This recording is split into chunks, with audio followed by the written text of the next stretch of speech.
Thank you for joining us for First Things First, Helping Adult Learners Make Better College Decisions, a webinar by Public Agenda.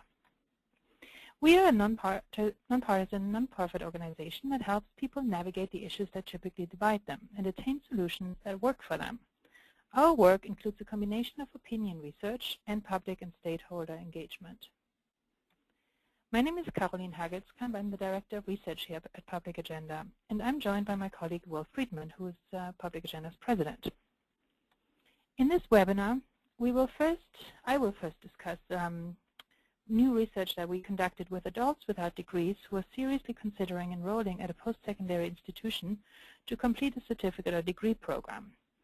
Then Will take over to discuss the implications of our research for those who seek to help adult prospective students make wise decisions about programs and colleges they decide to enroll at.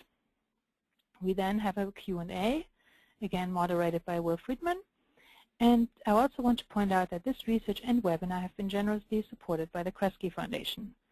I encourage the audience to check out the full research report on our website, as for obvious reasons we're not able to discuss all the findings in this short amount of time here in the webinar. All right, so why are we doing this research now? There have been increasing efforts in higher education, government and philanthropy, and elsewhere to increase post-secondary attainment in the U.S. Part of these efforts are focusing on making more data about schools and their performance available to prospective students in the hope that more and better information will turn prospective students into smarter shoppers. We also know that the U.S. population, or U.S. student population, is becoming older, and more students than before are studying part-time.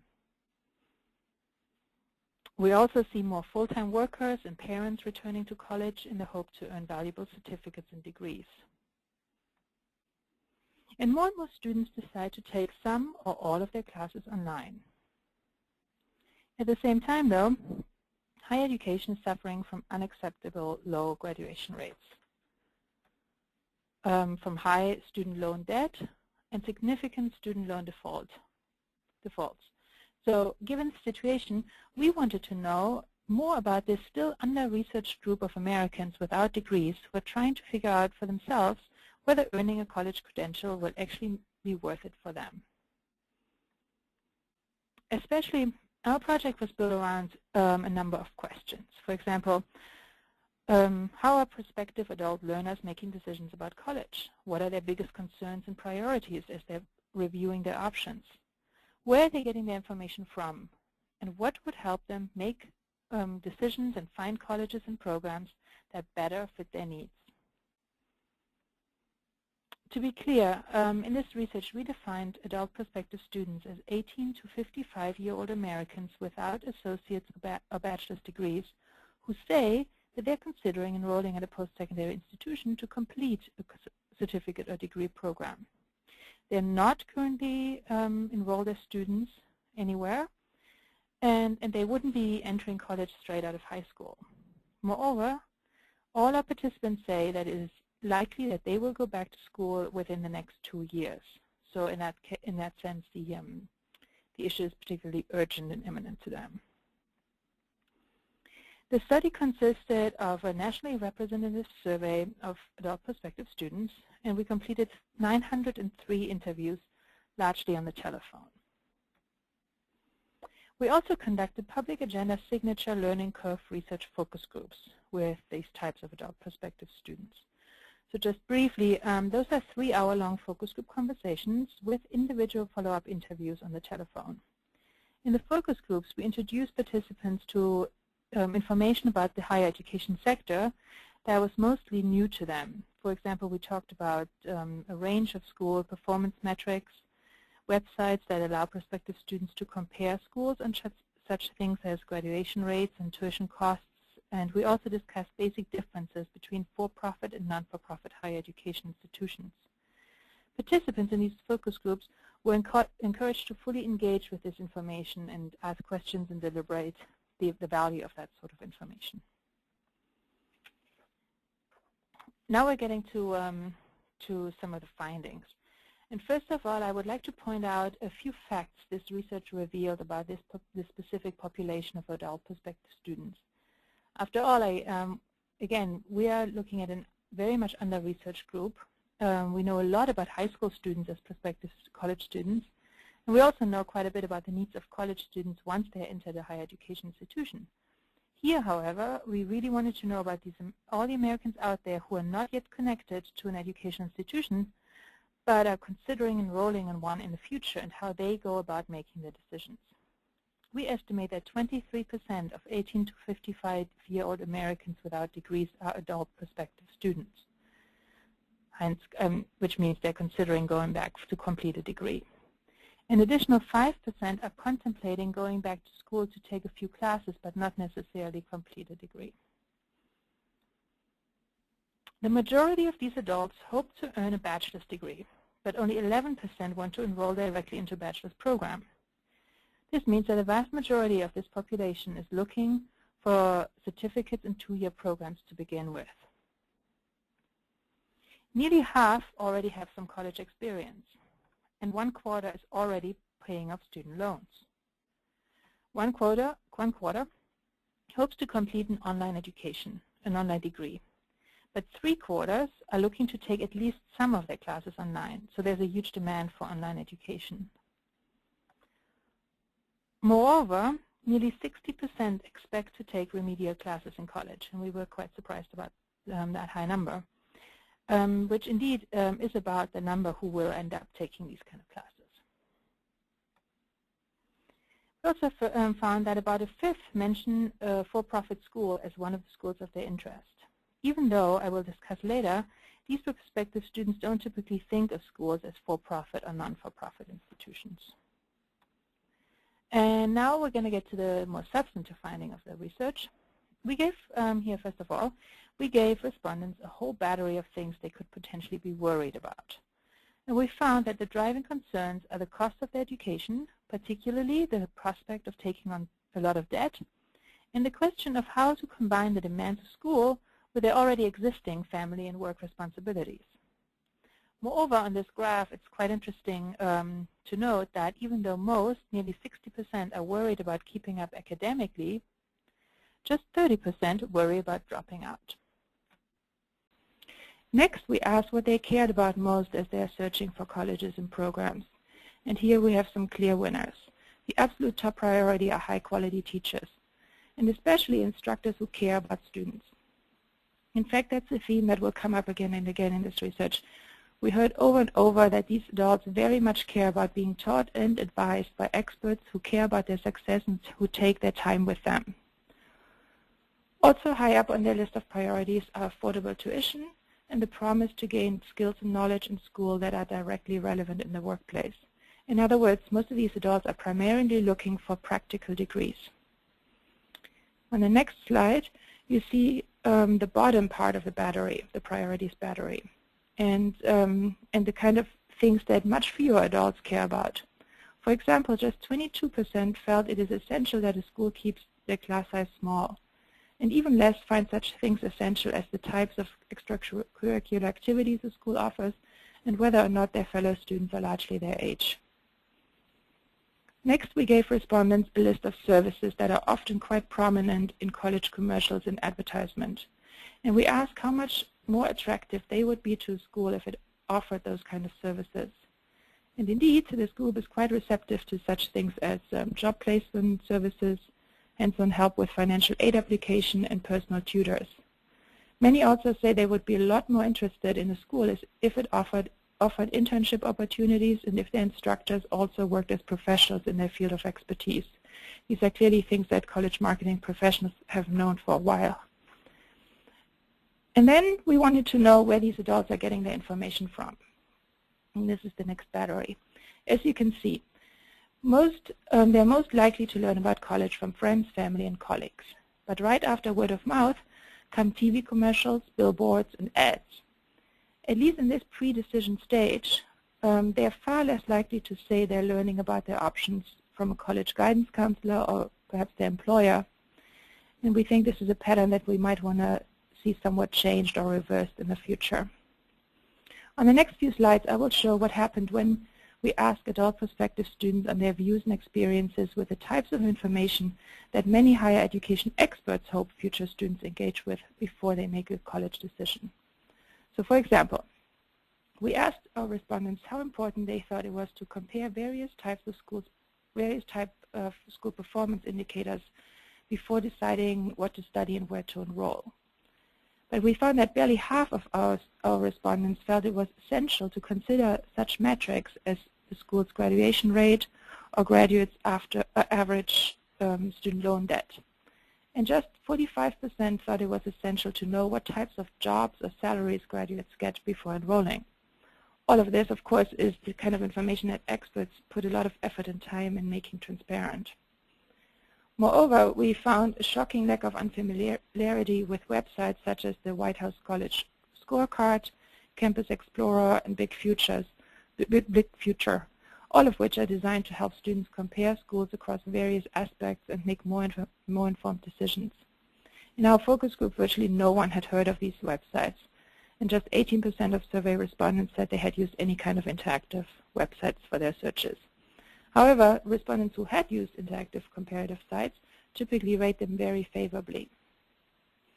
Finally, we found both in our focus groups and the survey that this group of prospective students is largely unfamiliar with the term for-profit college. 55% say that absolutely nothing comes to mind when they hear the term. And among those who have some sort of associations, we typically just got words like business or money in response. Virtually no one mentioned a specific school's name. And with this, I will hand it over back to Will Friedman, who is going to discuss the implications of this research for those who seek to better support adult prospective students. Thanks, Caroline, and thanks for doing such a great job despite fighting a cold. All right, so we're going to go into the last leg of the presentation on the question of what we feel like some of the important implications of the research are for better engaging students to help them make wise decisions. And then we're going to open it up to Q&A and interact a little bit. So as Caroline pointed out, prospective students are not always immediately interested in information that arguably they should be concerned with, such as dropout rates. And we'll talk in a moment about the importance of helping them appreciate such metrics. But that's not the place where we'd recommend people start. A fundamental principle of effective engagement is to start where people are, not where you want them to be. So we recommend that one should begin engaging prospective students around their top priorities and concerns. And in our research, you heard a little bit about that. Those are things like the jobs, is this relevant to helping me with my job and career? Has to do with, affordability and cost, teacher quality, and the challenge of balancing and scheduling work and school and family, and that whole balancing act. So we would recommend that you people who are trying to engage students and help them figure out where they need to go, start with those concerns and draw them into the conversation. But then there's the challenge of helping them appreciate things that might be relevant to their decisions that aren't on the face or immediately obvious to them. So the dropout rate is an example that Caroline mentioned, and we think it's an interesting one, and we sort of suspect that one of the things at work here is that adults have to talk themselves into a state of confidence in order to decide to return to school. So the idea of dropout rates doesn't seem to, it sort of bounces off them in a way in terms of the state they've worked themselves into. So in our focus groups, they would say things like, I'm not going to quit, so that doesn't apply to me. Similar, we've seen in other work we've done with current students that they tend to blame themselves and not their institutions for problems they're having with their progress. And that's admirable in many ways, but it also might be getting in the way of their being savvy comparative, of people being savvy comparative shoppers. So what we found in our focus, in the qualitative stuff, in our focus groups, we found it took a while for people to appreciate that a metric like dropout rates might be relevant. And once they saw that schools can differ widely on this point, and they came to understand that schools differ in the amount of supports they offer students, and they started to talk it through, it began to make more sense, and they began to see maybe this, is a helpful piece of information. Similarly, we heard Caroline talk about the fact that for-profit colleges is not a familiar term nor is the concept familiar. And this was also interesting in sort of watching people come to terms with the concept, because as we explained to them the nature of the way in which different colleges are organized, governed, and funded, it did seem to be a relevant piece of information to them. We tried to explain this in very neutral terms without making any values judgments, and just allowing people to understand that they're for-profits and they're public institutions, and et cetera. And the fact that a profit motive was sometimes at work in these institutions certainly didn't disqualify any institutions, but it did lead prospective students to ask more searching questions about the colleges they were interested in, the costs associated with them, the claims they heard in advertisements, et cetera. So it just seemed to make them more savvy in terms of asking questions and not accepting everything at face value, and they seem to find it relevant. So there's a learning curve on that question as well that may be interesting to think about. The online tools were another area that we probed, as you heard Caroline talk about. So the fact that it's not always clear to prospective students that some information is relevant is one challenge for the online tools. And it suggests that some metrics might need some supporting materials, perhaps stories that illustrate why they're important, something like that. But more fundamentally is the fact that these sites are largely unknown. As she said, as Caroline said, in our focus groups, nobody talked about these, and nobody was familiar with these. And in our survey, barely 1 in 5 had some familiarity. So, one of the questions is how to raise the profile of these sites, because as we also saw, those people who do look at them, whether from the survey data, the people who looked at them, 3/4 of them found them very valuable. And in our qualitative focus groups, when we exposed people to them and they played around with them, they talked about the results, they started to find them very valuable. So the question is how to make them better known. Now, based on our research, many respondents are not finding their way to these sites via online searches, which is one of the primary means of people getting started when they're thinking about going back to school. So, for example, White House College Scoreboard, one of the more prominent versions of examples, does not pop up near the top of many search queries that people report using, things like college search or what college is right for me. So another angle here might be to improve Google search results for these sites. We might also look at the possibility of creating more app versions, of which there are very few. We're beginning to see 1 or 2 now, but they're still rare. This is especially relevant, perhaps, because more and more poor, minority, and non-college educated people are primarily using cell phones to search the web, so this might be a promising avenue. Then finally, we might consider the use of public interest advertising.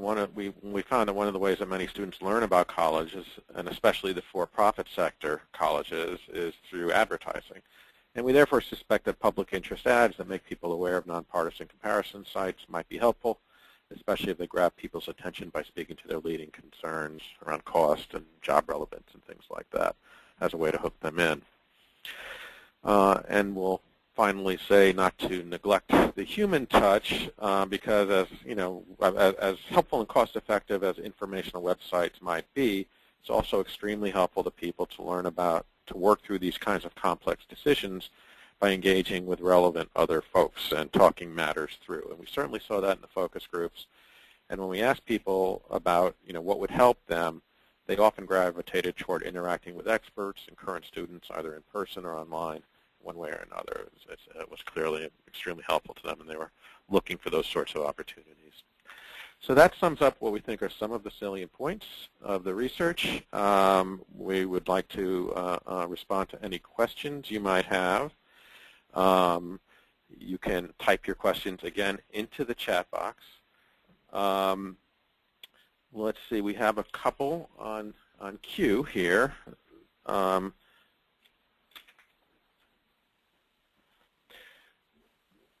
One of them is that the data shows that, I'm going to hand this over to Caroline to respond to, that 67% of prospective students are worried about taking on too much debt, but only 50% think it's important to find out the average debt of students at a school they're interested in. How do we think about this juncture? Yeah, I think it gets to what Will was talking about, that there's a bit of a disconnect between what your worries are and how you know how to find out about your worries, or what your questions are and how to find the right answers. And especially in average student debt or average salaries is something that doesn't really resonate with a lot of students who don't see themselves as averages. So I think I would go back to what Will was saying. There's just a lot more engagement necessary and opportunities for people to kind of understand how an average might actually be informative to their decision. Okay. An old friend of ours writes that you helped us examine this issue a few years ago in Northeast Ohio. I'm curious to learn about the disparity between the number of people who want BA degrees and the number of people who want to enroll in a BA program. What do people want to do in order to earn a BA if not enroll in a BA program? So my understanding is that they're looking at community colleges as the first step along the way to ultimately completing a BA degree. Let me see if Caroline has anything to add to that. Yeah, I would say the same. Community college or any kind of two-year degree might seem like the more attainable or more affordable option, and the BA is probably the aspiration, and then there are certain steps towards it. And we, in our focus group particularly, we noticed that these are not a group of adults who's particularly excited and to go back to college. They're mostly worried about whether it will work out for them. So I think they're going to start. They're more willing to start slowly and then see how far it takes them. This would certainly emphasize the importance of the community college to four-year link and transfer policies and things like that. All of that's going to be extremely relevant to these folks. Another question is, how granular are the groups about students like me? Is it just older students or older students with kids or older veteran students? Well, we provided a bunch of information about the nature of the sample, but let me see what Caroline has to say about this one. Yeah, that's how we asked some of the questions around what they thought would help students like them to make the better decisions. That's the last battery that Will was talking about. We did break the data down in younger and older students, so under 25 and older than 25, and all that data is available online on our website together with the report. We did see some differences in ages, not so much on those questions though, and what would help them more. The older and younger people were pretty similar there. We have not looked at that data in terms of whether they have children or don't have children, are working or not working, which of course are very important categories. We did have some veterans in the sample, but not enough to break them out into a separate group. But all this data is available for whoever wants to look a little bit further into it or work with us on doing some further analyses. Right. So looking at the data more closely, you can see which of the responses cut across all, pretty broadly across the sample, in which some demographics they were speaking, it fit for that particular demographic a little bit more. Weren't able to really break it down for you that much here, but you'll see in the fuller report or on the site. So that seems to conclude our questions for the moment. We would certainly welcome you to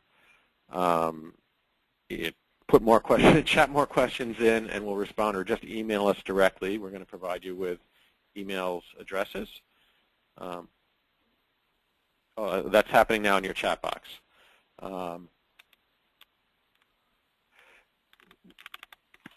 And then lastly, I would like to point out that this report is part of a bigger research project,